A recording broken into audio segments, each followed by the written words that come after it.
Hey folks, welcome to the Unity Campfire. I'm Brett Weinstein, and I have the pleasure of sitting today with Tom Campbell, former congressman from California's 12th and 15th districts.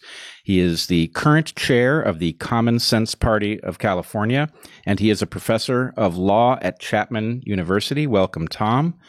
Thank you. I also with Ken Bone, who is currently employed at a power plant in southern Illinois. He catapulted to fame in 2016 in a town hall debate when he asked Hillary Clinton a question about energy policy. Welcome, Ken. Well, thanks for having me. It's hard to flesh out that intro, so I appreciate you trying. Yes, it's a kind of an odd trajectory, but as somebody who has traveled an odd trajectory himself, I certainly understand the difficulty of explaining how you end up in such a situation. But in any case, hopefully that will emerge in the discussion here. I think what brings us all together on the Unity Campfire is that we are all, in some sense, no longer willing participants in the mainstream political dynamic. That is to say, each of us has opted out in one way or another. And what I'm hoping we can look into is the question of what it is that brought us each to that decision and what it means as we are meeting others who have come to a similar conclusion. So maybe we should start with you, Tom. What is the Common Sense Party? I have started it in 2019 with a group of Californians. The purpose is to create a party for the rest of us. We thought that both parties, both of the two major parties, were excessively doctrinaire. For example, if you thought that parents of school children should be given the opportunity to go to a charter school, well, you could never run for office as a Democrat. And if you thought that a woman should decide whether she could have an abortion or not, you could never be a Republican. Both parties had chosen the orthodoxy, and a reasonable person might choose to say, well, I'm in favor of choice. I chose school choice and personal choice as that example, but there's 100 others where the two parties insisted on orthodoxy and squeezed out somebody who might be, in the old days, a fiscally responsible Democrat or a socially moderate Republican, leaving compromise almost as a unacceptable attribute. Indeed, I would say that if you were running in a primary and the other side said he or she compromises, it would be viewed as a negative. Lastly, in California, we have an unusual situation which makes a new party possible to have influence because we have a primary that allows only two candidates to go on to the finals. So we don't have multiplicity of candidates in November. Before we adopted this 2 years ago, the third party would always fail, because at November, there would be a Democrat, a Republican, a Libertarian, Peace and Freedom, Green, Socialist, Libertarian, and so forth. And the Democrat or the Republican would win. But under the law in California, only two people advance from the primary in March or the primary in June. It's not a presidential year. So if a independent doesn't even have to be a member of a party, but if an independent makes it out of the primary, she or he has a real good chance of winning. And we didn't make it in time to get our candidates qualified this time, but we are in a position to help any independent candidate who makes it through top two primary. Interesting. Well, I want to return after we've talked to Ken here. I want to return to the question of what the structures are that keep people inside these parties, which, as you point out, are incoherent slates of positions that many of which don't naturally belong together. They just happen to travel that way. But Ken, you want to tell us a little bit? Obviously, as I alluded to up front, your story is an odd one. In some sense, you rocketed to fame as a result. I don't know, I've heard it said that it's as a result of what you were wearing. I think in some sense, there was something about you that captivated people. And it's entirely possible that somebody who had nothing to say could rocket to fame this way. But I think the way you've handled that fame tells us that, in fact, as arbitrary as that starting point may be, that it actually surfaced somebody who thinks for himself and, certainly belongs in the conversation. So what can you tell us about that trajectory and how it felt to live it?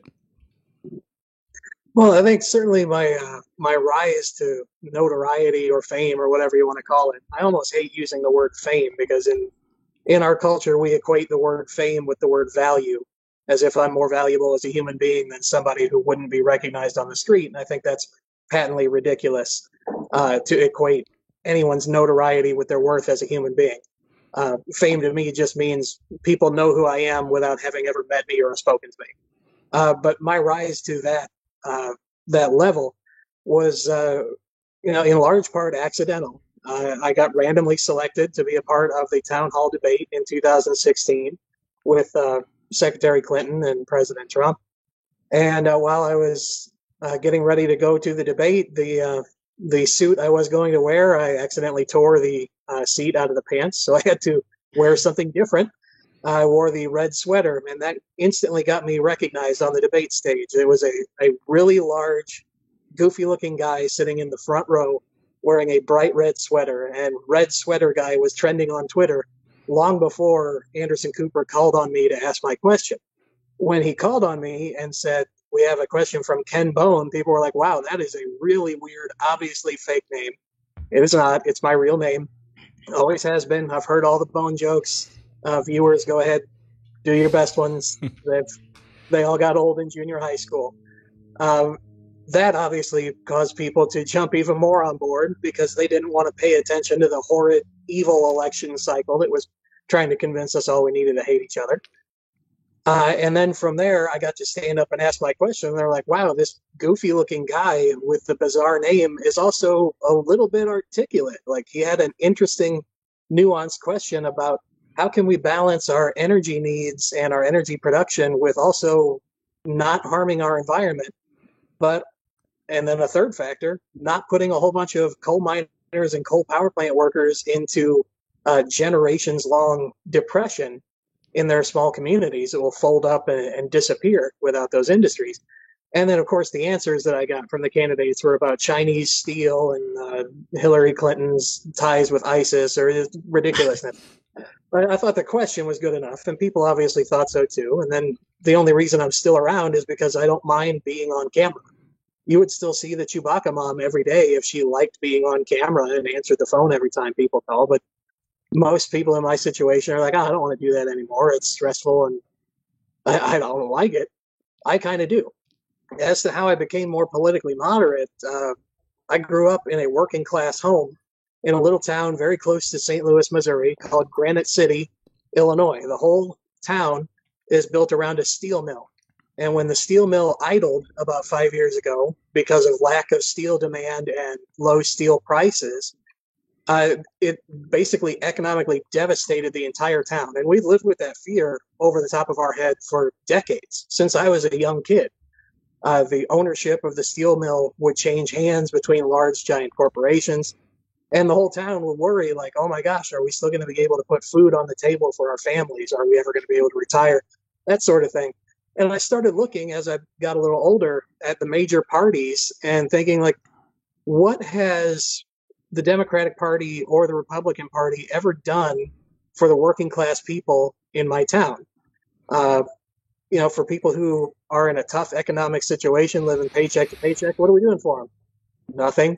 We're fighting over social issues because they get more, it used to be more viewership on television. Now it's more clicks on the internet.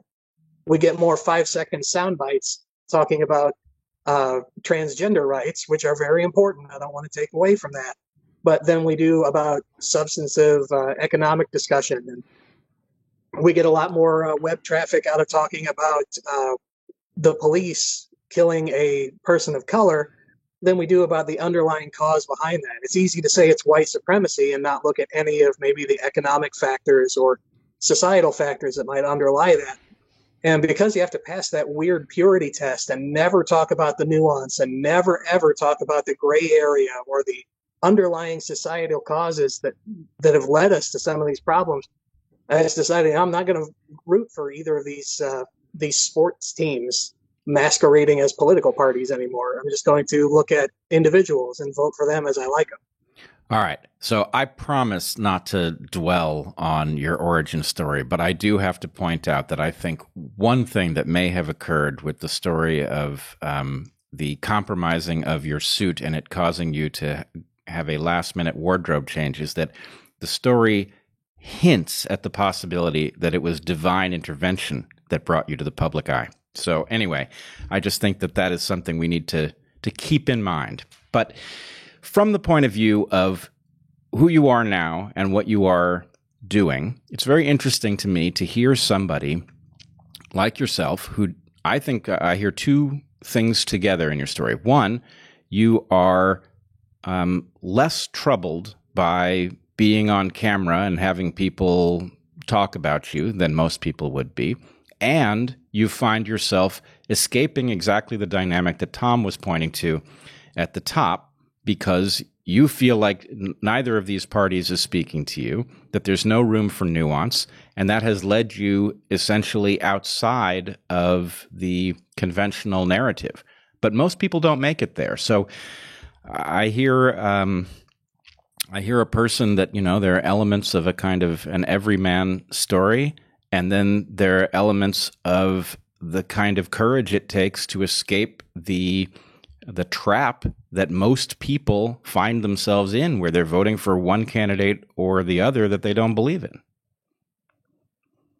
Well, yeah, it's certainly odd to hear phrases like, vote straight Republican to save America, or vote blue no matter who. Those are insane sentiments to me. If I wanted to, today, I live in Illinois' 12th district, I could go out today and join the Democrat Party or the Republican Party and run for Congress in Illinois 12. And just because I have name recognition, I would get enough signatures to at least get into the primaries.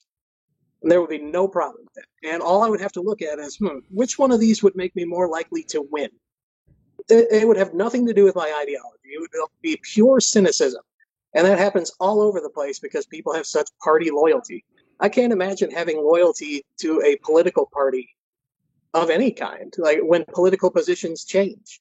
You hear a lot the narrative of how the political parties basically switched with the onset of the Southern strategy by the Republicans. And we've heard the whole story before.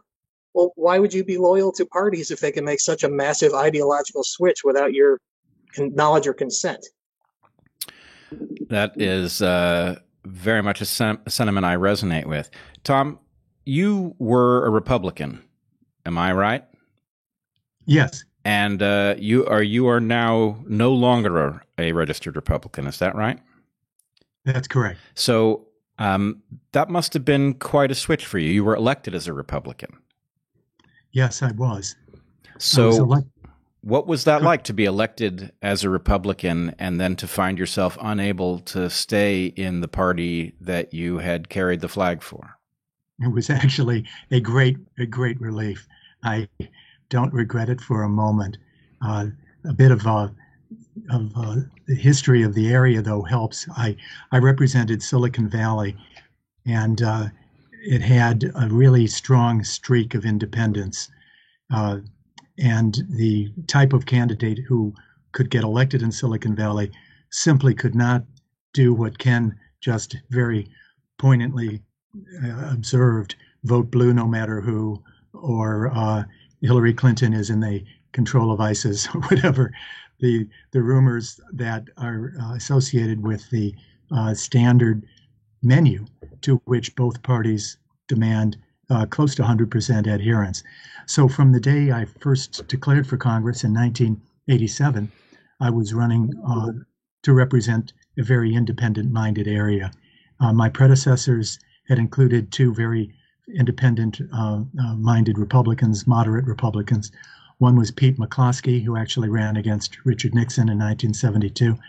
The other was Ed Schau, who was the nominee against Alan Cranston for Senate and just lost by less than 1%. So in order to have that kind of support, you can imagine it's not a doctrinaire district. I left the Republican Party, though, on a very specific reason. When I was in Congress, I was viewed as one of the most moderate members of the Republican Party in Congress. My first term in Congress, I had a 100% record from the League of Conservation Voters, which is very rare for a Republican. And I also had 100% from the National Federation of Independent Businesses, which is the small business lobby.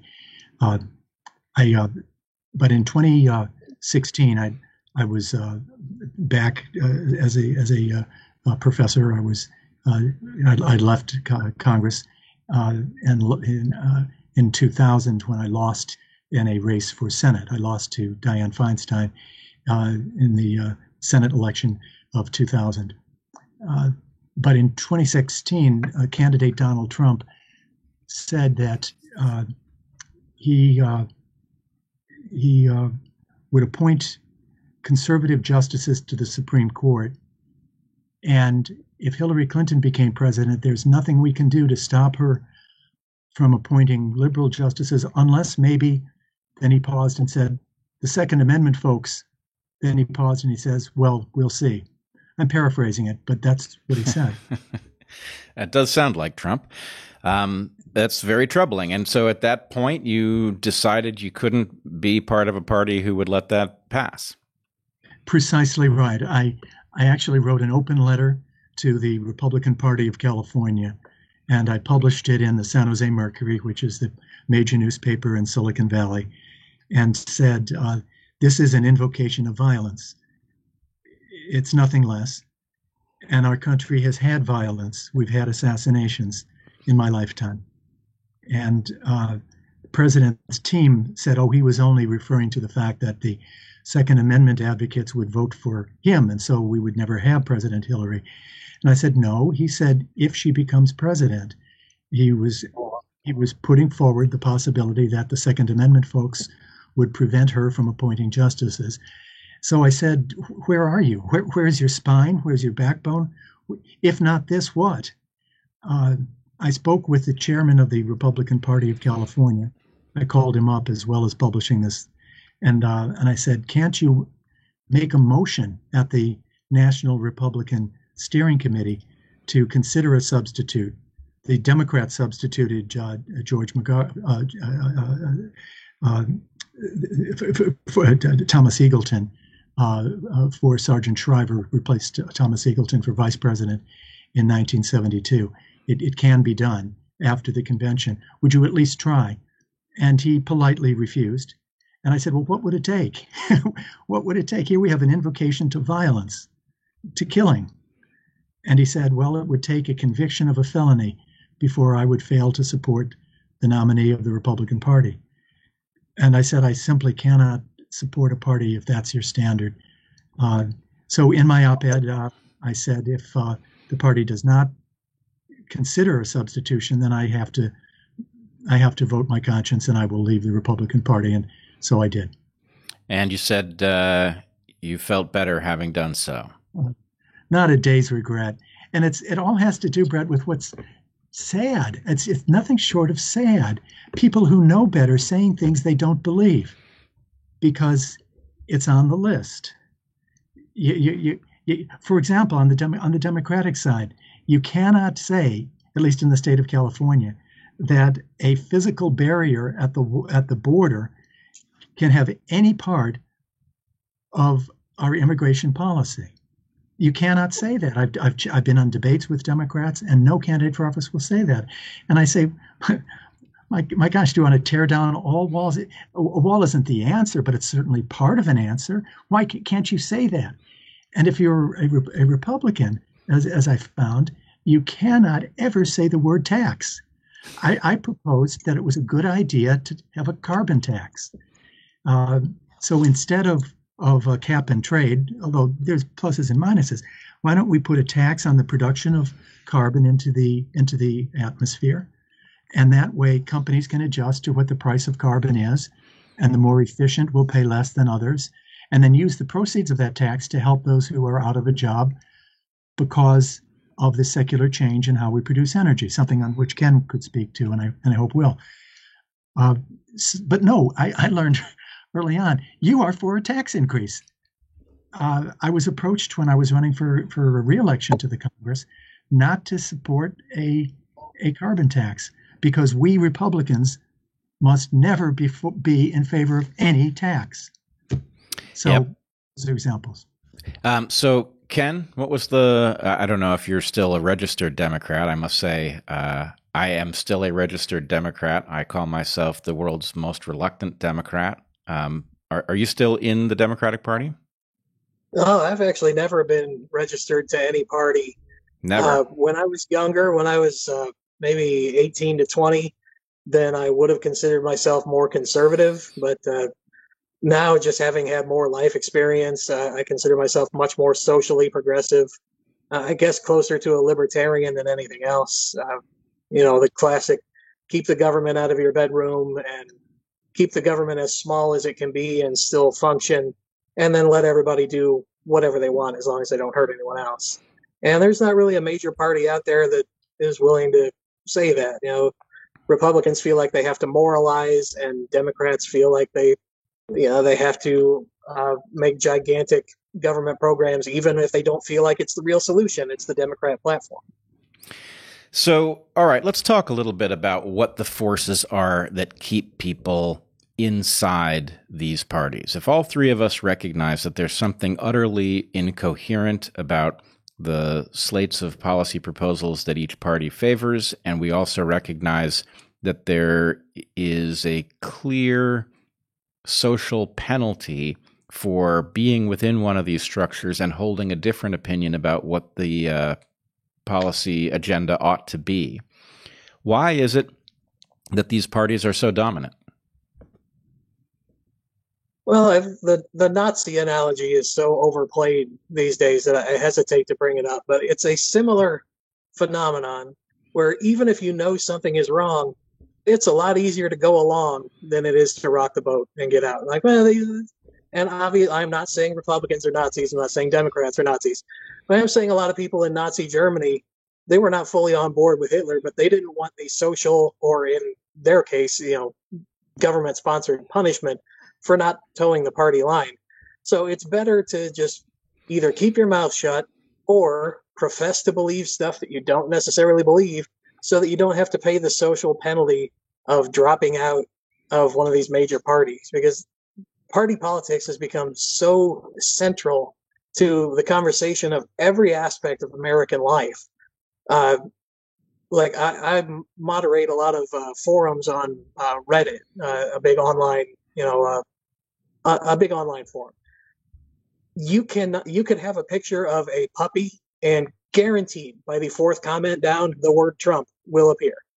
100% guarantee. You cannot have a popular post go up without that, because we just can't help but get back to it. And if you're not either on Team Trump or Team not Trump, those are the only two real teams we have right now, Trump and not Trump, then you're some kind of pariah. If you think well, I kind of like what Trump did with the First Step Act, well, obviously you're okay with enabling a racist. That's just the narrative, and it's easier to just keep your mouth shut. But fortunately or unfortunately for me, I've never been very good at keeping my mouth shut.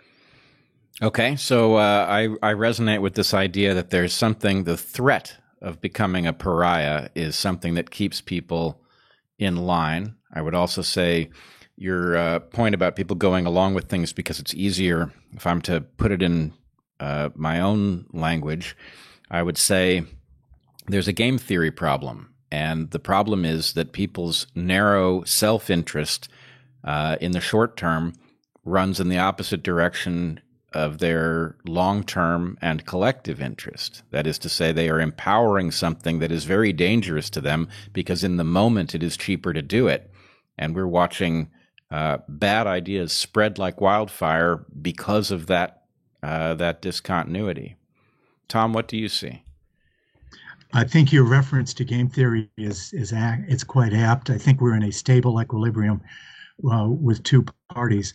If we got to three parties, we might very quickly get to four and multiplicity, as in Europe. But two is a stable equilibrium. First point. Second, Uh, Social media, to which Ken referred, has driven the middle out of the forum, as has the news media. When I grew up, I would watch with my parents Walter Cronkite on the CBS Evening News, and we pretty much thought that was the truth. Now, if I want to hear things to reinforce my conservative leanings, I turn on Fox, and if I wish to reinforce my liberal leanings, I turn on MSNBC, and I'm guaranteed. We've taken, my wife and I, to watch BBC, and it's not perfect, but we found it better. Third, and perhaps I should have started with it, but it's a little bit intricate, but so important, and that's campaign finance, Brett and Ken. Campaign finance laws in this country absolutely favor the two established parties. Let me just say the law in California, and I think it's similar in other states, but the law in California, to raise money for a campaign, it is a 9-to-1 advantage if you are in a registered party. The reason is that you can go to an individual and ask for a contribution, and that individual can give to you. But the party can go to that individual and ask for 10 times as much. It's 9 times actually in California. And then the party can turn around and give exactly that, dollar for dollar, what they just raised to you. So if you're a candidate of the Democratic Party, you can raise $48,000 per donor for state office, for state assembly or state senate in the state of California. But if you're running as an independent, you can raise $4,200 from that same person. So it's baked in. It's just in the law. And guess who passed those laws? Democrats and Republicans. Yeah, I was just going to say, it's almost as if you're suggesting that they've stacked the deck in favor of their retaining power. Well, that's exactly the case. And if I can take a minute longer and tell you why, I've got a solution to it. So because we have this top two in our state, Alaska has it, Louisiana has it, California has it, but that's it. So in every other state, you're going to have a multiplicity of candidates in November for state legislature or for Congress or for statewide office, governor or attorney general. But in our state of California, only 2. So what I thought of is, let's get an independent to that final 2. Then let's say it's a Democrat versus an independent. Well, a lot of Republicans will be interested in voting for the independent. And the Democrat seldom has 100% of her or his own party, so that independent can win. And similarly on the Republican side. The key, therefore, is how do you get an independent to win one of the top 2 spots in the March primary? And the answer is form a third party which can raise the $39,000 from each individual and give it to the independent.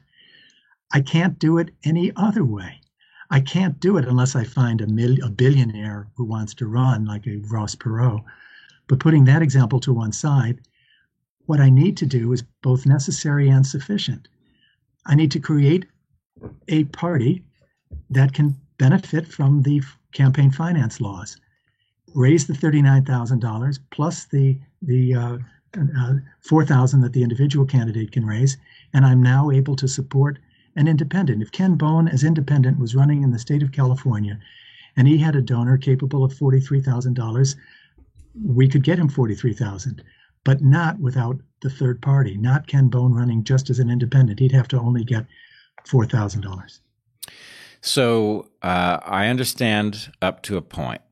Obviously, even if you manage to get an independent in the second slot coming from California, you mentioned 2 other states. Was it Louisiana and Alaska? Correct. So even if you manage to get the same independent on those 3 ballots, that's still not going to be enough to elect them to high office. This is only, pardon me for interrupting. Please not finish, at all. Brett. No, go ahead. This is only for California. I recognize this.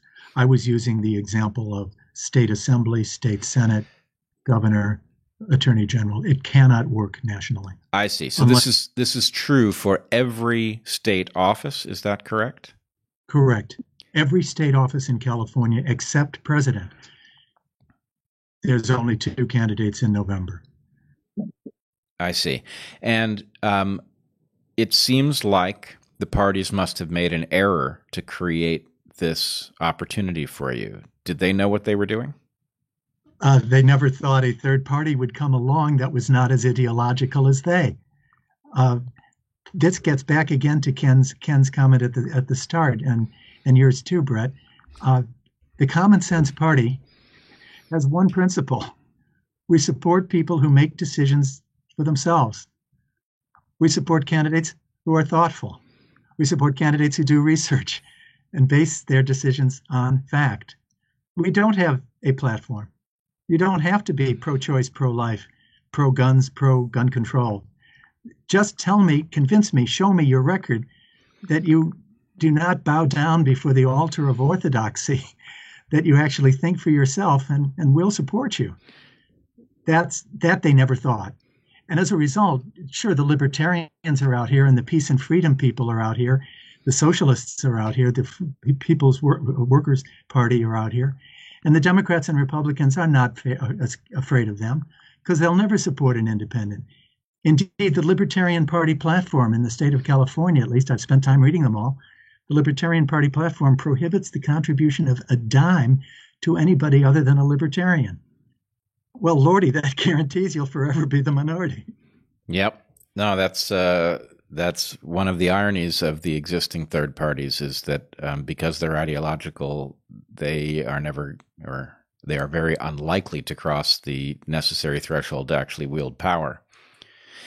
So, Ken, you announced your intention. Actually, you announced that you had filled out and sealed your ballot. I guess this was last week. Do you want to tell us what you did and what happened when you announced your vote? Well, I voted this time for Joe Jorgensen, the Libertarian candidate. I reviewed the platforms of the four top polling candidates, Jorgensen, Hawkins, and obviously Biden and Trump. And I just liked Jorgensen's stated policy positions the best. I was already leaning towards voting a third party regardless, but I was happy to find that her policies were a bit closer to mine.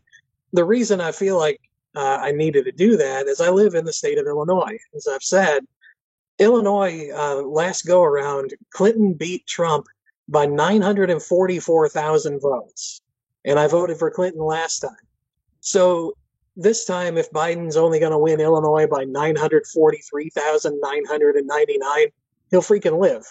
The election results will not be changed in the slightest, but we get one vote closer, and in my case, fortunate enough to be one very visible vote closer to getting a third party over the 5% threshold where they can get ballot access more easily, where they can get FEC election funding. We've been being told for my entire lifetime and probably Tom's entire lifetime too, that voting for a third party is throwing your vote away. Well, it's only throwing your vote away because we've all convinced each other it's throwing your vote away. We actually had a third party president who was somewhat influential by the name of Abraham Lincoln. So it's not impossible. It is astronomically unlikely that Joe Jorgensen will win this election, even though we have two very unpopular candidates. But it was my way of both voting my conscience and at the same time being able to expose that you do not have to, it doesn't have to be a binary choice.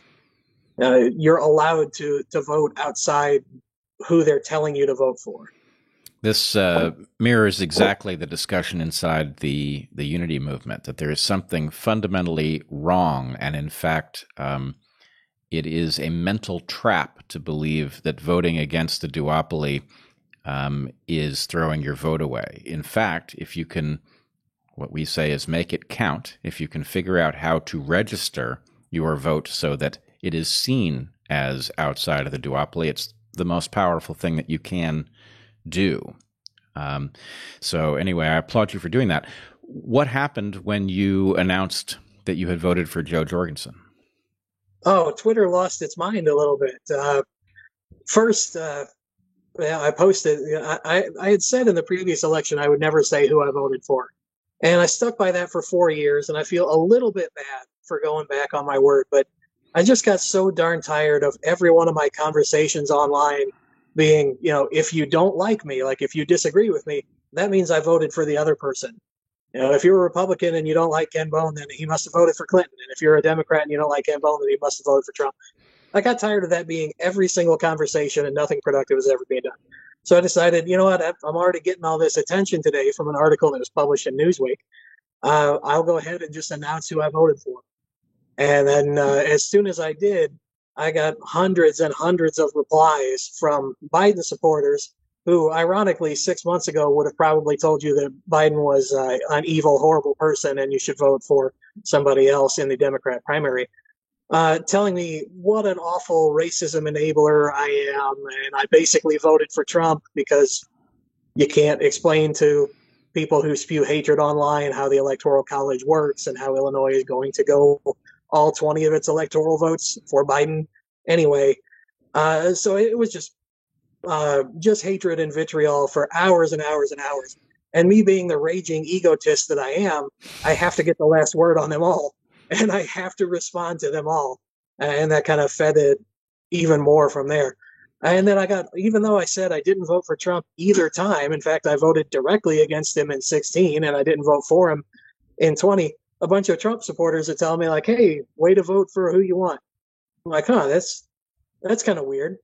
So I pointed out in a later tweet, like, hey, if you're a bystander, if you're just someone looking from the outside in, and you're being told, here we have the party of hatred and here we have the party of tolerance. Well, the party of tolerance is telling this fat guy what a piece of crap he is. And the party of hatred is telling him how they're proud of him for voting his way. How could that not push moderate people to the right? It's so self-defeating. And that's what this crazy, duopoly gets us, is you start saying insane things because I didn't vote for your person. All that does is push other people away from your guy. Yeah. The Philadelphia Eagles fans are the absolute worst evangelists for the Philadelphia Eagles because nobody wants to like the Eagles because they hate the Eagles fans. That's what's happening to Joe Biden on my Twitter anyway. Yep, I have seen the same thing. So many of my viewers will know the story of what happened to me in 2017. But the short version is that a very radical component. I am very progressive. I call myself a radical, but a faction of the left decided that I wasn't welcome, and it shoved me out. And frankly, people on the center right were quite understanding and welcoming. And at first, they thought I must be waking up to my conservative leanings, which wasn't the case. But even at the point that it became clear that I remained a liberal, I still found them, open arms on that side. So there is something very mean-spirited going on, in particular on the mainstream left, the Democratic left. Now, there's, of course, a very mean-spirited thing happening on the far right as well.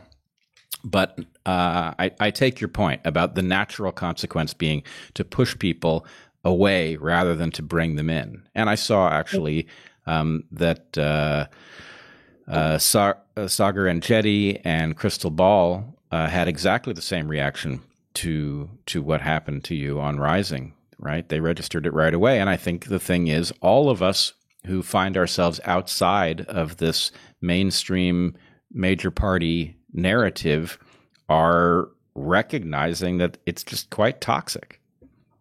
Yeah, I really enjoy commentators, and thinkers like yourself who recognize that it's ridiculous to stick ourselves in this two-party framework when there's an infinite analog number of positions you can take in between the extreme left and the extreme right, and you have to pass this not one drop purity test to align yourself with either party. And people like yourself and Crystal and Saagar and people like Jimmy Dore, they recognize that. Jimmy Dore is one who I respect very much because he's just absolute fearless.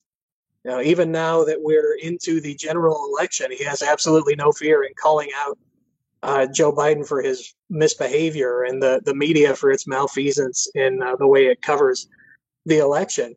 And he has to endure much, much more volumes of hate than I do. So I respect a lot people who stand by their principles, even if it might hurt their own quote unquote team.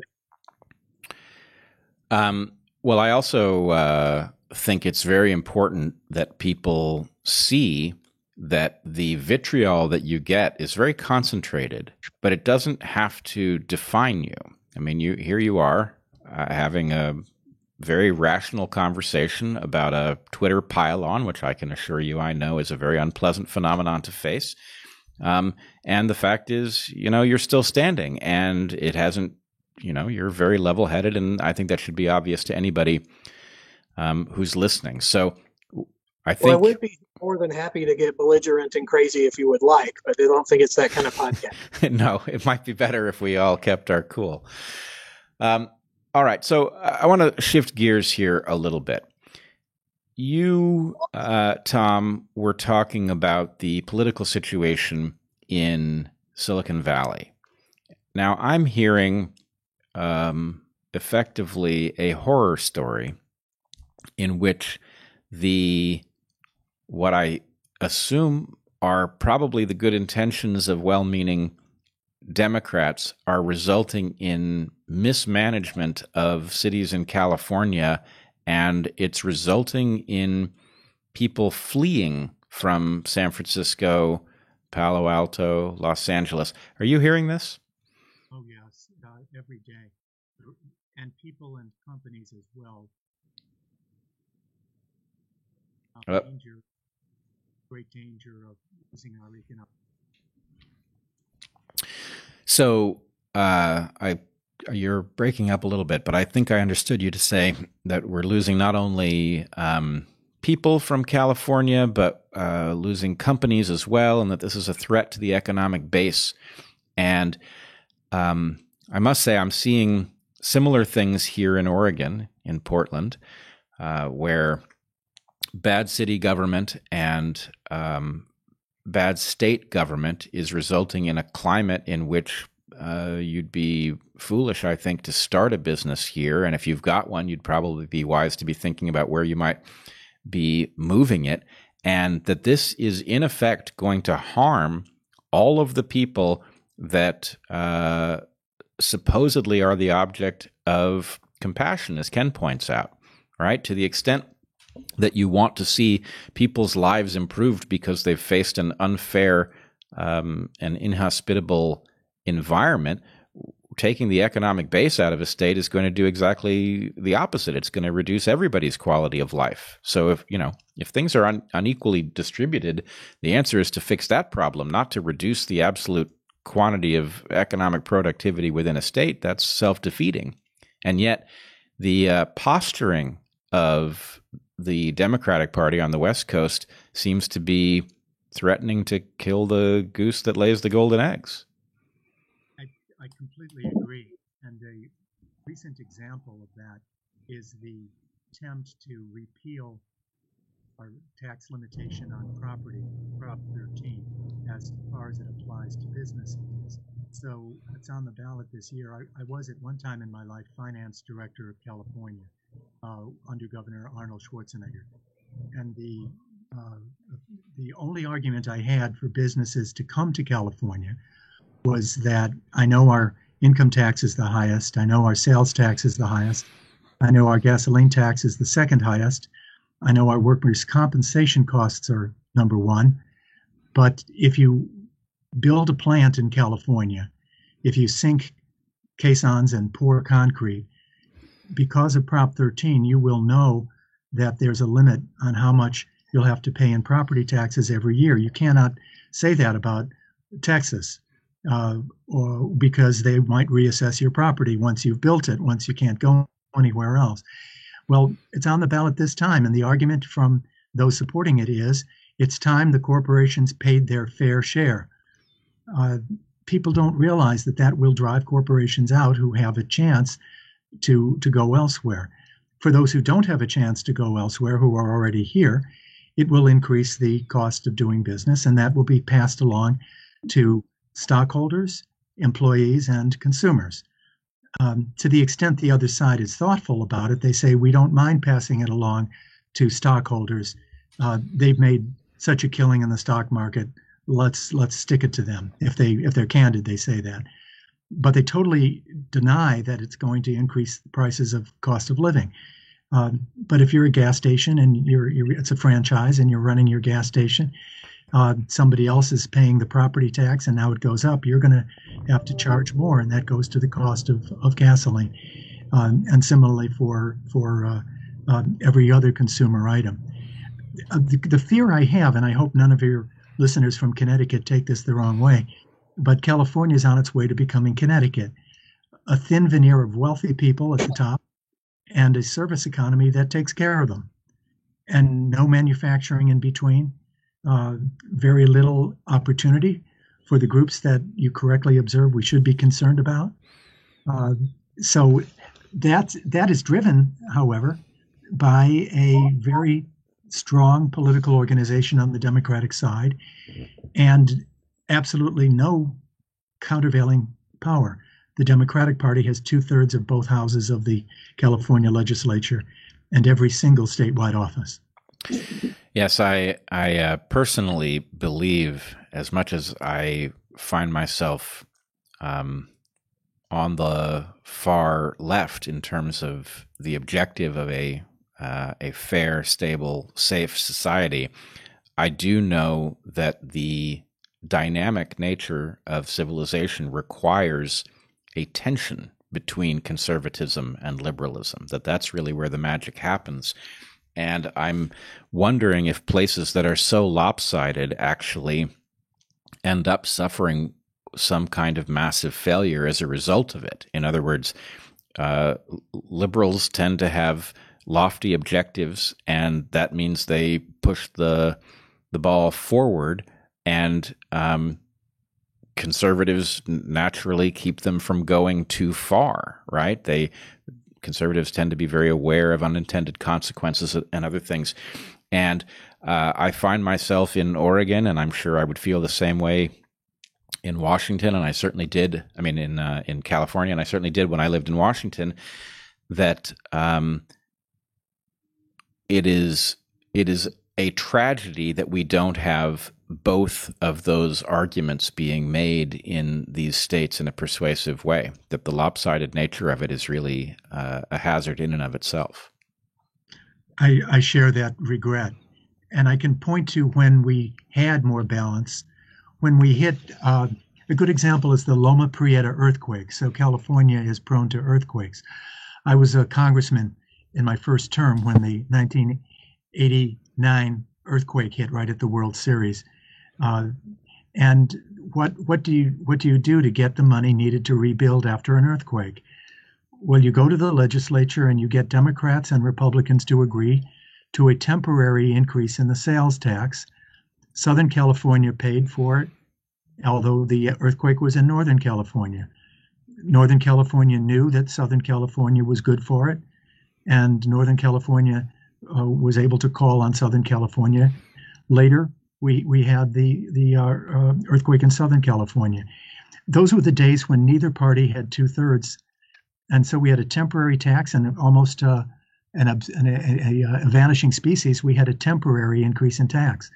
The increase in sales tax went away after 2 years, and the money was used exclusively for rebuilding our infrastructure. That's how it used to be. That's very interesting. So here you are, a former Republican and a conservative, and what you've just outlined is a rational argument for collectivism between Northern and Southern California, and for a public welfare risk pool where whichever part of the state has been devastated by an earthquake subsidizes the others until it's back on its feet. And, it's music to my ears to hear somebody articulate it that way. And of course, this is what the unity movement was really all about, was the recognition that it didn't matter where you came from, that there's a lot of good that can be done simply by having courageous, capable patriots talking about what's in the interest of the nation without having this overwhelming political force. So somehow, all of us who find ourselves sympathetic with that idea that there is the well-being of the nation and we really ought to all be for it, are going to have to figure out what to do about the elephant and the donkey in the room. And I think the answer is get a owl. Get an owl, did you say? Get an owl. Yeah. Get an owl. Because you can't do it without a party. You can't do it without a party, right? And I must say, there are a number of ways in which I feel like the Common Sense Party, as you've outlined it, is very much a fellow traveler with the Unity Party, in the sense that the Unity Party, or not Unity Party, but the Unity movement is also non-ideological and non-political. That is to say, everybody in the movement has their own ideologies and beliefs, but that's not what it's about. It's about the patriotic well-being of the nation. So what is it that we can do? Ken, you spoke a bit about the backlash that you received, especially from Democrats, on announcing that you had done something that was not on the official sanctioned slate of behaviors. You live to tell the tale. What is it that we can all do to illustrate to people who are unable to imagine stepping out of that oppressive narrative? What can we do to liberate them? Well, I think part of it is trying to get people to remember what life used to be like. 20 years ago, those who were more in the center looked at the fringe, crazy, Trump flag waving people and the 80-yard sign, having crowd. And we're like, what is wrong with those people? It's not football, it's politics. And then all of a sudden, 20 years later, we're the crazy people. Like, hey, you got to join a team. No, I don't, because they're not teams. We're not playing pickup hockey. We're voting for our leadership. And I don't particularly care which team they're affiliated with. So the biggest thing that I do to try to further that idea is just be visible as a person who doesn't abide by the two-party idea, somebody who thinks for myself. And I think there are a lot more people like us who want to think for themselves than we realize. And part of the way we can see that is in the 90+ million people who don't vote. Part of the reason they don't vote is because maybe they're economically underprivileged and they're not able to break away to go vote. Maybe they've been disenfranchised for some other reason. But millions and millions of them just don't feel like it's worth getting up off of their couch to go vote for any of these people.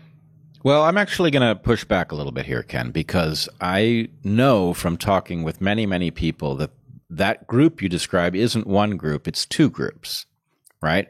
There are Americans who are apathetic, who are tuned out, and who are not interested. And then there are those I would call disaffected. These are people who are so sick of a political apparatus that ignores them and takes advantage of them that they don't feel like sanctioning it by voting at all, which I regard as a mistake. But nonetheless, that group of non-voters, were they to overcome their frustration and vote as a result of it, would be an immense political force. And so in some sense, I would love, what I hate most is to hear people tell me that they're so angry at the choices that they're not going to vote, because my feeling is now what you just did is made yourself indistinguishable from somebody who's not paying attention, right? I absolutely agree with that. The disaffected people, it's especially sad because they're not just disaffected because they got burnt out just by being casual bystanders. They're disaffected on purpose. Like the establishment makes them want to tune out by turning politics into a nasty reality show where everybody screams at each other. And it makes some people want to just tune out and watch Dancing with the Stars instead, because it doesn't make your blood pressure go up, because it doesn't make you have a stroke when you're 50. So it's understandable, but I do agree with you that it is not the correct action to take. I always tell people that voting is the only way that you can pressure these candidates, especially once they become entrenched. It's the only leverage you really have over them. And even if you don't want to vote for Biden or Trump and you don't feel like supporting a third party, write in your own name for president and vote for all the down ballot races, because your state senator and the comptroller in your town have direct effect on your life every single day outside of what you see on television. Well, we are going to be advancing an initiative to get people to take their vote against the duopoly and make it count, right? In other words, there are ways that you can do it that it doesn't register, and there are other ways you can do it that it will show up. And so that's really the challenge, is if we can take people who do care and are angry and make their votes against the duopoly show up in some way that people see that this is a massive political force, that actually is likely to change things. Tom, what do you see? I see another route as well. I do not disagree with what each of you gentlemen have just pointed out, but there's another route, which is, let us think about the institutions for making decisions on very difficult issues like the entitlements. You remember President Obama had an entitlement commission with 50% Democrats, 50% Republicans. They all met together, and the recommendation was if 2/3 came up with something, then it would go directly to the House floor and the Senate floor for a vote up or down. It was a brilliant idea. What it did was, first of all, you select some thoughtful people, and I think both sides did, Democrats and Republicans, House and Senate. Secondly, the 2/3 requirement was right. But most of all, don't let it be amended on the floor, because once it's open to amendment, then the Republicans would take out anything involving a tax, and the Democrats would take out anything involving cutting back on existing benefits. Well, this failed by one vote, as you might remember. It came one vote short of 2/3. But I haven't given up hope. So there's a structural change. I prefer to get rid of the duopoly. As you know, I'm working to do so in the state of California. But I'm also an American, right? And I know that the rest of the country doesn't have this top two system, which allows a third party to emerge. So I then began to do some research. This wasn't the first time. Tip O'Neill and Ronald Reagan, Speaker O'Neill and President Reagan worked out this deal to save Social Security back in 1983. Phenomenal. They got a bipartisan committee. The committee got together and they recommended an increase in the FICA tax. Oh my God, what Republican could support an increase in the FICA tax today? And a postponement to the vesting age as to when you get Social Security to 67. Well, it passed, and it became law. Never, because it went to the House and the Senate without amendment. Third and last example I'll give is base closing. So at the end of the Cold War, we had a large number of superfluous bases, but the problem is military bases provide employment, and no congressperson or senator wanted to close a base. Well, I should say few. I actually did, but there were very few who were willing to close a base in their own district. I favored closing the Moffett Field Naval Air Station in Sunnyvale, California. However, what they did was to create a bipartisan commission, had them recommend base closings, couldn't amend it, went up to the Senate floor and the House floor, and it's up or down, all or nothing. At the time, I predicted that there were 3 rounds of base closing, and I predicted publicly, gratefully, that there would be no more than 24 states who would be affected by each of the 3 rounds. I'm sure you can see exactly why. That way, 48 senators could vote no. They were outraged that this absolutely essential military base was being closed in Delaware. But what can I do? 52 people were in favor, and similarly in the House side. So it can be done. It was done for infrastructure, for the entitlements. It was done for Medicare, for Social Security. It was done for base closing. I think it could be done again. And curiously, the more that the party leadership absolves itself of making real decisions, the more they recognize that this may be a politically acceptable way actually to progress. There are smart people at the head of both Democratic and Republican parties. They know we cannot sustain the level of debt that we are now running up. They know that we are not investing properly in 5G infrastructure, which our economy will need going forward. So perhaps that's another option to consider. Well, I love the structure. I mean, in effect, what you've outlined, there are several examples where the game theoretic environment was altered in order to facilitate positive change. And I fear that the reason that this is becoming less and less common is that the system is cryptically more and more corrupt, and that in effect, the system that was once about doing the bidding of the nation and was often inept at that job, but still nonetheless was that was its mission. It now has a different mission. And in some sense, the reason that we have two terrible parties and that we have no choice but to keep fueling them, as most people see it, that is a feature, not a bug. That in effect, this is, two criminal entities that wish to retain their right to be extractive from the population. And the bad policy is simply the result of what happens when people are empowered to enrich themselves at public expense. And in some sense, the only proper response to that is for people to rise up and say enough. And in this case, rising up and saying enough means voting against the duopoly and enduring whatever social stigma comes back. I certainly agree and applaud the effort to do just that. However, I think that at the very basic level of will I survive as a politician, there is a consideration that, oh my gosh, I'm ignoring the debt. I'm ignoring the environment. I'm ignoring fundamentals. I better do something. Or, God forbid, they'll throw us all out. To give a current example, maybe Speaker Pelosi and Secretary Mnuchin will actually come up with a deal on the next economic relief package because of COVID. Not because Speaker Pelosi wants to give President Trump a victory before the election or vice versa, but because Speaker Pelosi's worried there'll be a vote against all of them, throw the bums out. So that is a sentiment that is strongly blowing the wind the other way. The fear of throw the bums out. If you're incumbent, you're guilty. You're a participant in the plot simply by being in office has appeal. And so perhaps a solution to that is at least for the major intractable issues like budget, like environment, you go to this special commission model. I like it.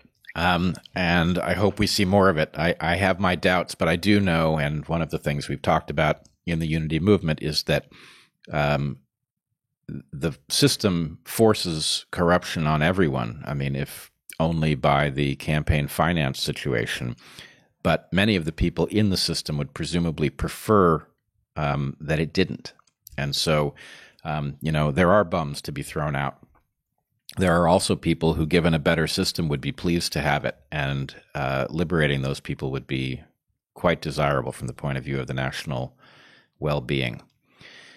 We are going to switch gears now. We have just a bit of time remaining. We have a very powerful tool called Democracy AI, which allows members of our audience to pose questions. And Elizabeth, are you there?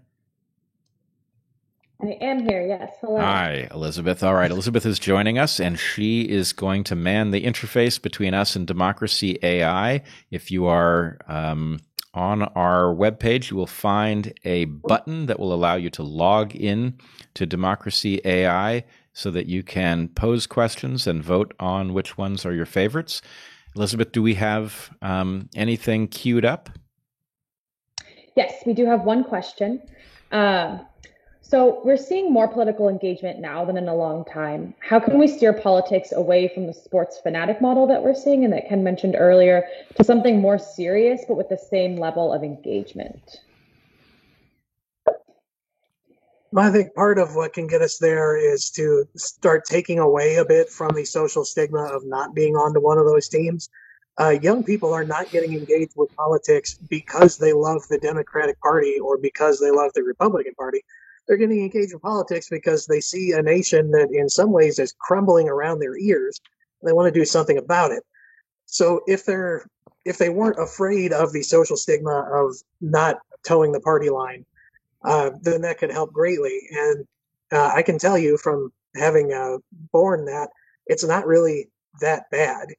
I realize that people who are younger than me, I'm 38, and if you're much younger than I am, then the internet is a much bigger part of your life, and you don't want to have to endure that kind of hatred and pain on the internet. Well, the internet is also very fickle, and they will forget about hating you in a day or two. So if you just take a couple days and go on a nature hike, by the time you come back, don't read the replies, you're going to be cool. And also, it's the internet. It's not real life. I have a very recognizable face, and look at the size of this thing. Everybody can see it when I go to the grocery store, and yet nobody throws any bricks or tomatoes at me, because you only do that kind of insane, incendiary stuff on the internet unless you're a sociopath. Yep. It's also the case that a very tiny number of people on the internet who decide to portray you in a false light or to inflict some kind of emotional harm have a disproportionate effect. But it's very frequently the case that there are lots of other people there looking on, feeling that they're glad that you stood up. They think maybe they wouldn't have had the courage to do it. And if you recognize that just the fact that lots of people are telling you you're insane or you're immoral doesn't mean that the majority aren't with you. It just means you can't hear them. That's a very useful corrective to keep in mind. Hey, just think about the non-inflammatory stuff that you tweet. Like I tweeted a dumb joke about how I'm so big a deal now. I don't keep the little soap slivers in my shower anymore. I throw them away and get a whole new bar. I got like 10,000 likes. Okay, well, at the time I had 220 something thousand followers. I mean, it meant only 1 in 22 people were engaging with that. Well, more than that saw it. It's just they didn't click the button. So there's plenty of people that just kind of see something, give it like the smirk it deserves, and move on. Yeah, it's a lot of times only the really fanatical or hateful people that engage and do the replies and do the likes and the retweets. So even if you're not getting a huge response all the time, the message is still out there. It's just being heard by people who are not crazy enough to respond and be part of it. Yep, and I'll bet you're a hero in the soap industry. Absolutely. I would be sponsored by Dial, if I were allowed. Ken, the Irish Spring candidate, I can see it now. We can do the ads. I wanted to say the other point is let's recognize we're not alone. The more when on an opportunity like this, forgive me, but I just like to give you the numbers. I regret I have the only California numbers, but they're still remarkable. This is from the most respected pollster, the Public Policy Institute of California, and they ask, are you satisfied that the Democratic and Republican parties are doing an adequate job representing the American people? Adequate job, 33% of all Democrats. 56% of all Democrats say no, we need a third party. Adequate job, 34% of all Republicans. 53% of all Republicans think we need a new party. Independents, adequate job, 18%. 75% of all independents think that we need a third party. There's an intergenerational aspect as well. You can pre-register to vote at age 16 and 17 in California, and they can pre-register what party you want. No party preference is 51.5% of all 16 and 17-year-olds. 31.66% are Democrats. 10.42% have preference for the Republican Party. So we really are the majority. It's critical to get that out as often as we can, that you're not alone. We are not alone.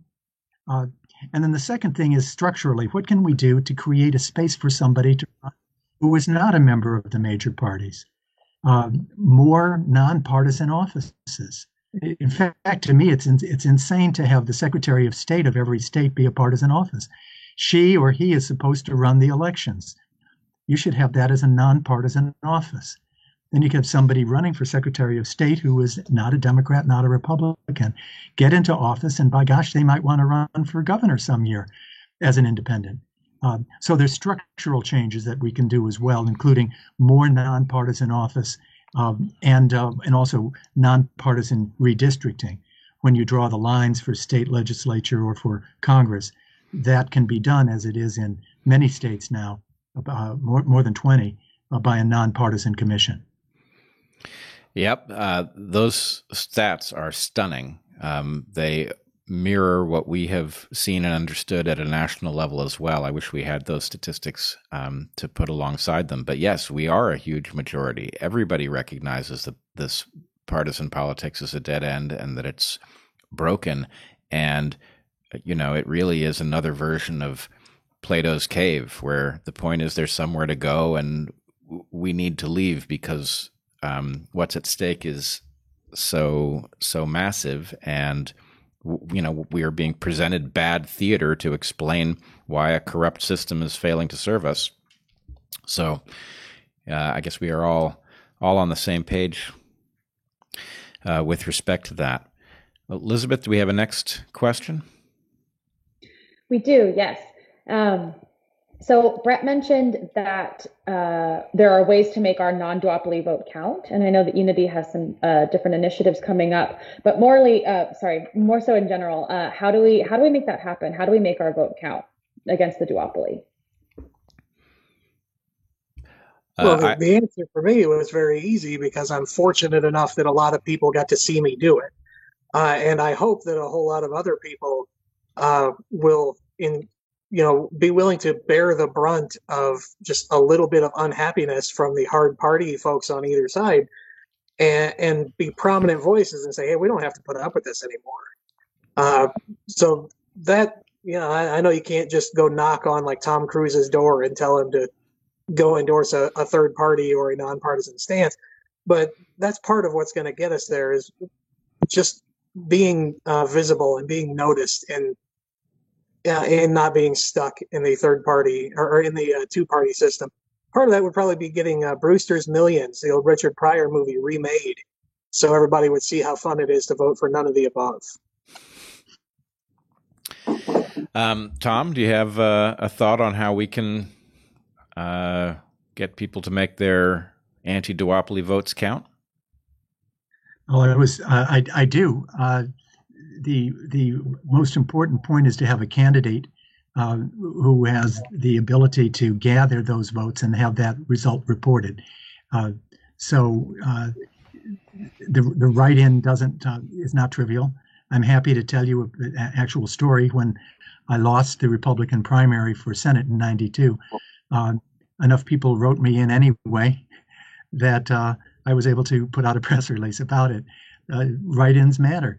The secretaries of state do keep track of them, and secondly, it doesn't have to be candidates. You can make your vote matter in those states that allow initiatives. So those states that don't allow initiatives, you may want to consider it. You can advance public policy from outside the duopoly. You sit in front grocery store when COVID is behind us, God willing.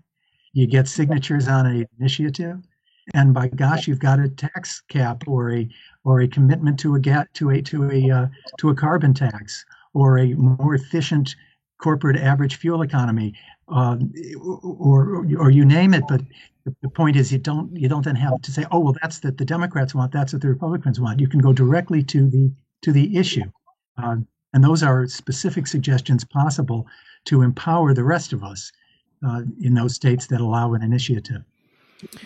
Yeah, I would agree with you that thinking beyond candidates is wise. I also agree with you, Ken, about visibility and being in a fortunate position that you can demonstrate this. And I think the overarching message from my perspective is that from inside the duopoly narrative, people who vote against the duopoly are either naive or fail to understand the supposedly ironclad logic of the lesser evil paradox, ironclad logic, which isn't logical at all, but nonetheless, we're told it is, and demonstrating to those who may still be persuaded by those arguments that you can escape them, that you will be accused of all manner of things, and that it isn't the end. And in fact, what I think is probably most important for people to realize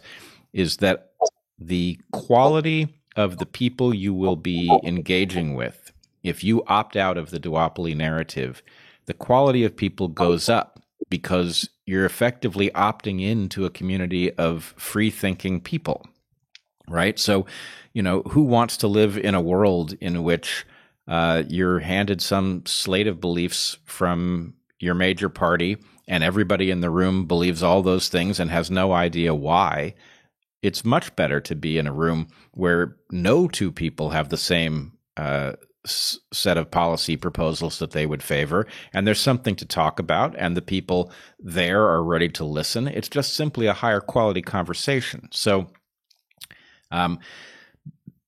demonstrating to those who haven't seen it yet that there is life after you leave the duopoly is key. Elizabeth, do we have a next question? Yes, and this will be our final question of the evening. Trump seems to have shifted the Overton window, or at least made a parallel window. What topics would you like to see discussed in public discourse that are not currently mainstream? Boy, can I jump in? Please.